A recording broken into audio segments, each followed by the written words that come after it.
Salam Kamis, salam lemaskan ototmu, salam hater. Hater bermunculan lagi. Biasalah market begitu, pasti hater beraksi bersiliweran kayak kuntilanak ya. Tapi kita cuekin, kita udah ada penangkalnya. Begitu nongol langsung ditangkal.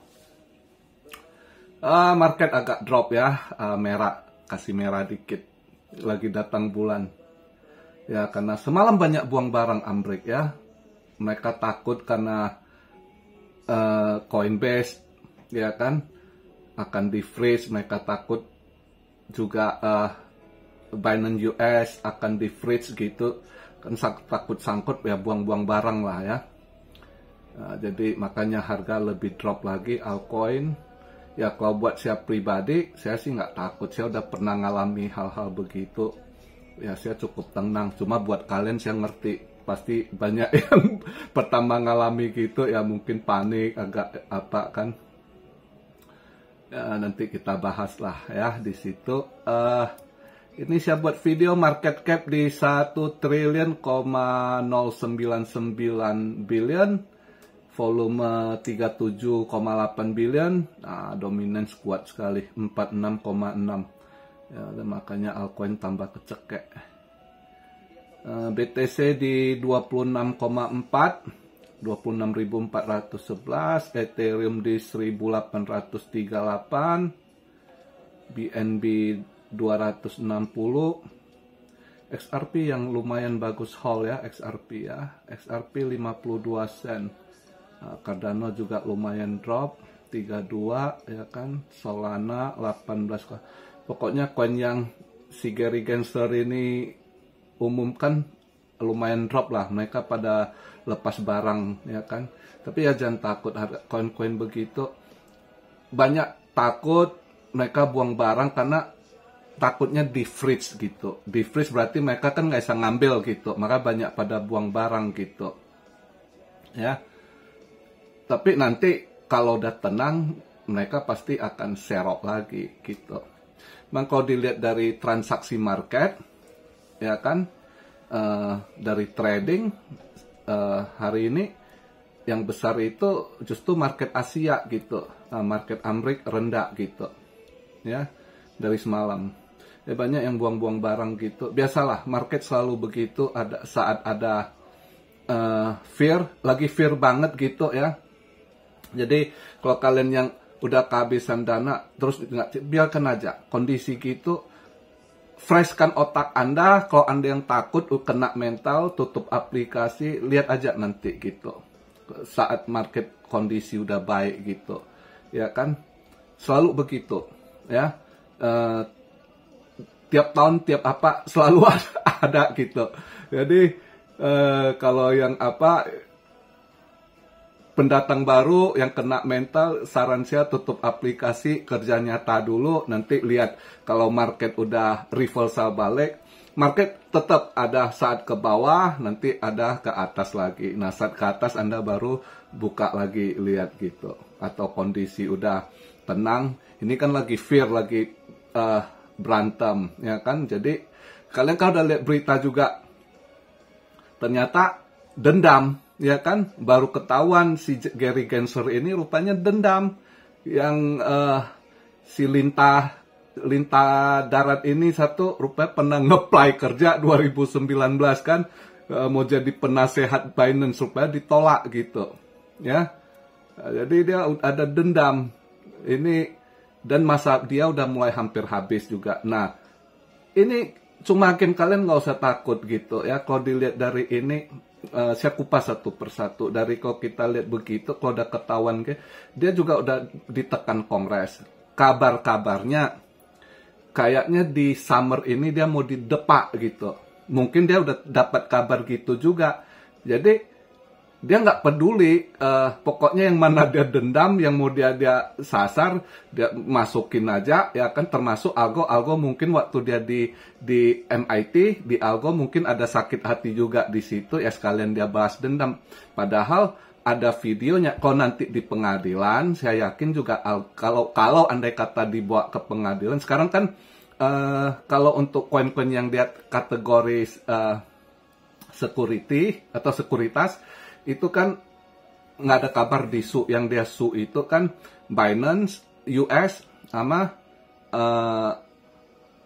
ini Coinbase, ya. Itu dua yang udah jelas kalau namanya dia su berarti mereka harus lawan di pengadilan, ya. Lawan di pengadilan ya masing-masing udah harus hire lawyer gitu, ya. Jadi akan berantem di pengadilan nanti. Itu. Tapi kalau koin-koin yang dinyatakan misalnya sekuritas, kalau misalnya nggak disu atau mereka ngelawan nanti ke bawah pengadilan dagang gitu ya, arbitrase gitu. Itu nanti ya mereka algo cukup kuat buktinya gitu. Ada videonya juga, dia paparkan, dia ajarkan kalau misalnya itu bukan sekuritas, itu kripto. Itu ada video-videonya. Dia tahu walaupun kalah ya, dia masukin dulu, gua kerjain lu orang gitu istilahnya. Gua puas. Urusan ntar kalah di pengadilan, urusan kedua. Gua udah mainin kalian, kalian juga habis duit juga ya kan. Yang namanya kalau dia mainkan gitu, ya kan, dia punya for SEC, dia nggak akan su. Dia dengan alasan dia tertibkan. Jadi dia nggak bisa kena su gitu. Sedangkan yang dia mainkan, dia cantumkan gitu, itu yang misal itu udah pasti harus hire lawyer, bayar lawyer mahal, walaupun nanti menang ya menang, kalian udah gua kerjain gitu, dan habis waktu lama gitu, ya. Jadi gua rasa di situ aja. Jadi banyak yang tanya, yang takut, kok Binance akan kayak FTX bangkrut nggak? Beda kasus. Jadi kalian jangan lihat banyak itu hater tebar-tebar fear, nggak usah kalian peduli. Saya kalau lihat berita yang gitu udah saya delete aja gitu, karena hater ini juga nggak ngerti gitu. Pokoknya mereka tunggu momen gini nyerang, buat fear, takutin kalian juga. Beda kasus. FTX itu kasusnya dia nggak ada duit, dia tipu-tipu gitu, seolah kelihatan dia flexing, dia ini duitnya kemana ya kita nggak jelas juga. Sebagian lari ke politician, ke dia apa, di mana dia defisit, dia cetak koin FTX-nya, dia kolateralkan, dia jadi jaminan lagi di situ dia. Nah ketahuan bahwasanya dia nggak ada dana, dia bilang dia ada dana cukup, ternyata pas dibuang barangnya FTX dia nggak ada dana gitu, bangkrut. Nah itu beda dengan sekarang Binance, dan Binance ini cuma Binance US. Binance US itu marketnya cuma kecil 2%, karena terlalu ketat, banyak ini orang Amrik juga malas pakai Binance US. Malah orang Amrik tuh lebih banyak Coinbase gitu, ya. Kalau yang ikut aturan, maka semalam banyak buang karena pas kasus Coinbase keluar itu, makanya agak ini mereka buang barang. Sedangkan sebagian lagi, misalnya yang lebih yang nggak gaptek, yang lebih ini, mereka pasti pakai VPN belinya gitu kan, entah Uniswap, pakai Uniswap, pakai MetaMask gitu, ya. Nah, jadi kejadiannya itu FTX sama sekarang Binance itu beda sekali gitu. Jadi jangan pikir oh Binance akan bangkrut, dia enggak, dia punya global marketnya yang gede, apalagi market Asia gitu, ya. Market Asia justru omsetnya jauh lebih besar dari Binance US gitu. Apakah akan di ini? Ya enggak juga, dia istilahnya dia office-nya itu virtual gitu, ya. Kecuali dia ada buka cabang misalnya ya kayak Amrik, Binance US, cabang US gitu, yang ditutup ya itu aja. Misalnya Dubai, nanti kalau pemerintah Dubai mau kerjain dia ya tutup. Tapi overall dia punya pusat ini apa, dia punya office itu virtual, nggak bisa di ini gitu, nggak bisa di frozen virtualnya gitu, ya. Jadi beda kasus, ya. Dan dia masih punya hak walaupun di frozen. Kalau dia masih mau fight, dia hire lawyer, ya mereka bilioner gitu ya. Kalau untuk fight itu nggak ini. Jadi makanya nggak usah tahu panik. Beda kasus Binance sama FTX gitu, ya. Jadi itu yang saya jawab, kalian tanya, ya, karena beda kejadiannya, dan dia ada dana gitu, ya. bukan FTX yang flexing, kita kecolongan. Kita pikir, wah, kan promotnya ngeri, dia buat waktu itu masing-masing buat apa, video klipnya, ya kan, kita lihat kan, wah, mantep kali ya. Ternyata flexing dia banyak buang barang, ya kan, ternyata kas dalamnya itu udah kropos gitu, ya, dan dia cuma cetak koin untuk kolateral lagi gitu, ya. Jadi beda sekali. Nah, untuk yang ini tadi saya lihat ini saya juga berita, misalnya ada yang hold Sen juga nggak usah takut gitu ya. Walaupun Amerika nyatakan dia sekuritas ya, itu sekarang market Hong Kong mulai buka, market Cina. Ternyata di Cina NFT dianggap komoditas. Saya baru lihat interviewnya itu bosnya Animoca ya. Saya baru tahu, oh rupanya di Cina dinyatakan NFT itu komoditi gitu. Makanya dia tenang aja, si Animoca ditanya gimana Sen, dia ketawa aja gitu. Saya nggak pusing market, saya bisa buat, mereka lagi target ke Jepang, cuma Jepang kan lagi ini, Jepang teksnya gede sekali. Saya juga Jepang, saya cuma beberapa koin besar yang saya invest itu ya, siap long invest, nggak bisa buat transaksi. Saya kalau trading, saya nggak bisa pakai exchange Jepang gitu, jadi kripto ya, karena gede sekali teksnya, di atas 50%, ngeri kan. Maka kalau trading nggak bisa pakai, cuma ada sebagian saya invest saja untuk nanti ini ya. Karena saya bagi-bagi telur saya nggak di satu keranjang ya, sedikit itulah, walaupun agak, kalau cuannya lumayan lu potong ini 50%-an masih ini, tapi kayaknya akan diturunin karena dilihat awalnya kan Jepang kan juga boneka Amrik, dengar Amrik saya begini dia ikut-ikut kan, si Biden mau naikkan 30% kripto kan, Jepang udah duluan lebih tinggi gitu. Makanya ada yang tanya saya pakai exchange Jepang, saya selalu jangan kalian nggak ini ya, saya sendiri saya pakai beberapa exchange luar juga gitu ya, kecuali kalau saya trading emas standar gitu. Kalau emas saya trade pakai exchange sini gitu ya. Kalau kripto ini, tapi akan diturunin kayaknya karena dilihat Korea nggak terlalu ini, market Korea juga lumayan gede gitu ya. Nah, market Asia kayaknya ke depannya kalau Amrik terus begini ya, market Asia yang akan semakin gede gitu. Ini justru pas dia kerjaan gini, Cina senang. Ini Cina menteri perdagangannya setiap Amerika buat apa dia di situ, oke, kemari kita yang ini. Jadi, nah pinter-pinter inilah. Makanya kayak Sen gitu ya, kalau kalian sangkut nggak usah, nanti akan balik gitu. Bosnya si Animoca aja ketawa. Saya baru tahu kalau di Cina, di market Hong Kong dinyatakan komoditi, orang nanti ya pindahin ke sana aset gitu, NFT gitu ya.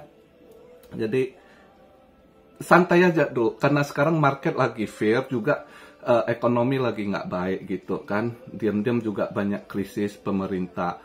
Ini Amrik drop juga bukan semata-mata itu, market lagi fair, banyak alasan, dengan juga kemarin Kanada naikkan lagi interest rate yang dimana mereka pikir akan pause, rupanya naik lagi 0,25 ya kan.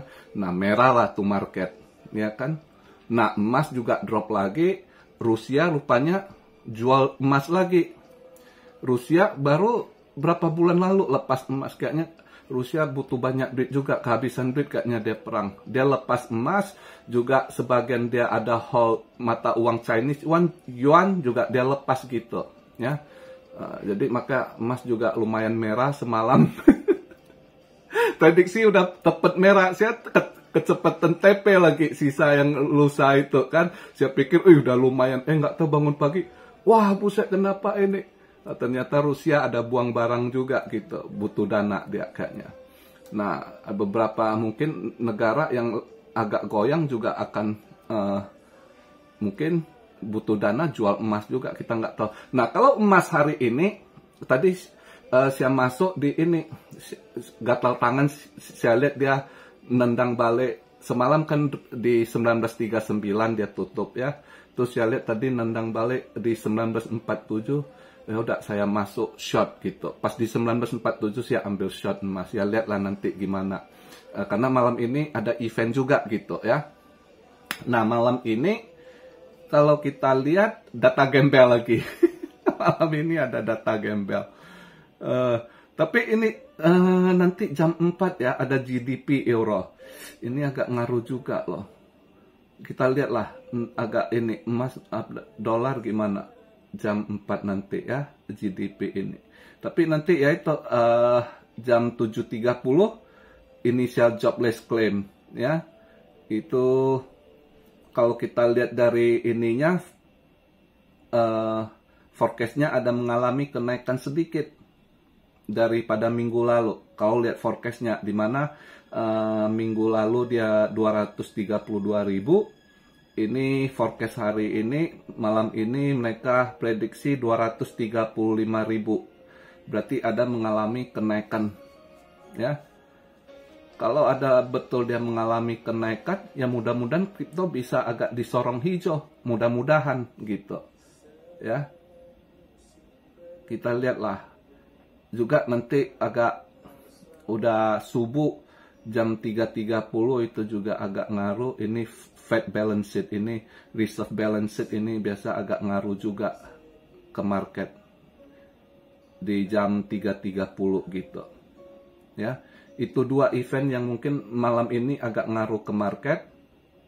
Jadi buat kalian yang sangkut, yang masih sabar, lihat dia ngedrop, saya tahu lah pasti ada yang apa, lihat makin ngedrop Algorand ya kan, makin drop ini tuh ada yang bilang ya hold, tutup aplikasi, nanti kalian lihat dia balik ini. Kondisi kasus sekarang bukan seperti kejadian Rakpol atau cuma SEC ya. Sedikit saya balik cerita, kalau yang subscriber lama udah pernah dengar saya cerita, saya pernah ngalami ya satu lagi koin namanya KIN. KIN itu juga dulu kena sama SEC ya. Itu saya ya awalnya buat swing gitu. KIN itu buat swing, nggak taunya pas ada bantingan, begitu si SEC nyatakan lagi swag lah waktu itu ya, dinyatakan sekuritas ya kan, wah drop ya udah gua biarin, makin anjok gitu. Udah siap pernah DCA ya kan, udah anjok. Tapi hitung-hitung istilahnya duit $1.000 ya, yang awalnya dia ngedrop gitu, itu kalau yang awal masuk sampai titik terakhir dia udah nggak bisa gerak menjelang halving itu ya, itu kayaknya yang awal masuk yang $1.000 udah tinggal $10 itu ya.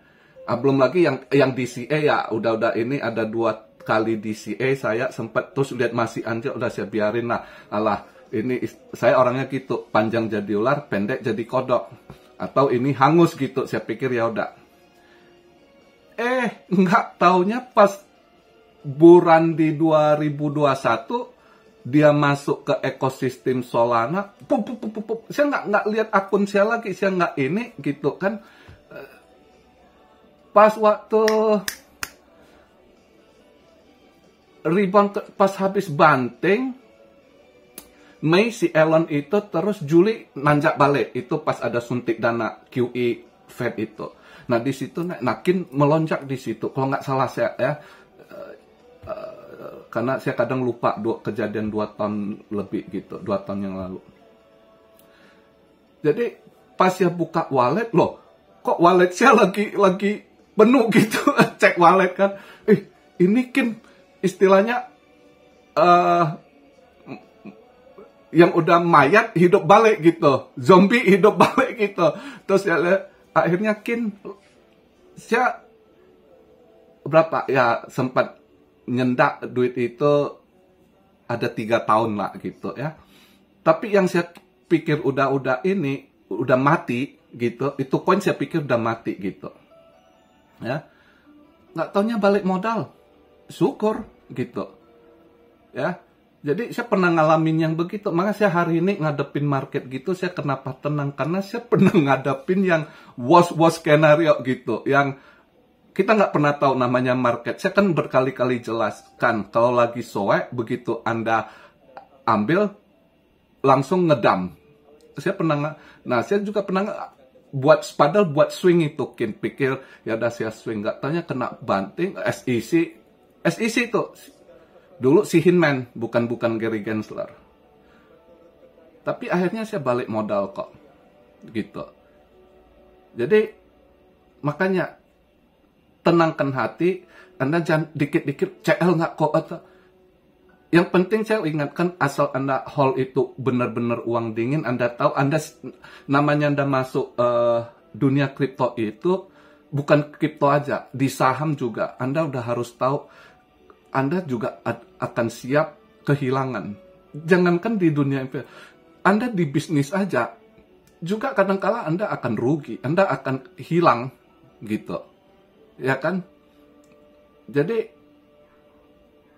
apapun itu, Anda harus siap. Jangan jadi mental tempe yang maunya menang, tapi saat kalah, ketakutan teriak-teriak gitu. Ya, karena ini kalau Anda invest, Anda bukan judi. Anda bisa loss, itu berarti lagi bad luck aja. Karena bukan kesalahan kita, banyak faktor gitu ya. Karena hal-hal di luar perkiraan, tiba-tiba kejadian begitu, ya kan, atau tiba-tiba rug pull gitu, itu di luar perkiraan. Tapi kalau tepat yang Anda ini kan, Anda invest, maka selalu saya sarankan jangan all in ke satu, jangan taruh apapun di satu gitu, di spray gitu, aset Anda, ya kan.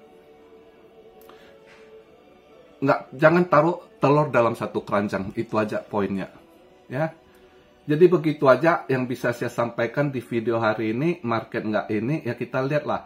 Jadi kalau ada yang tanya emas, tadi saya masuk di 1947, ya kita lihat aja malam ini kemana arah. Yang udah jelas market saya rasa sideways, nggak gimana ya. Terus kok ada yang mau serok, tunggu dulu, lihat dulu. Kalau dia fear-nya masih kenceng, karena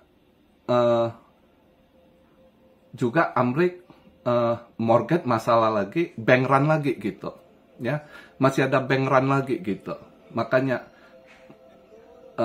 masih anjlok gitu. Oke. Jadi kalau yang kena mental, saya sarankan tutup aplikasi, kerja nyata dulu, tunggu nanti pembalikan arah, reversal.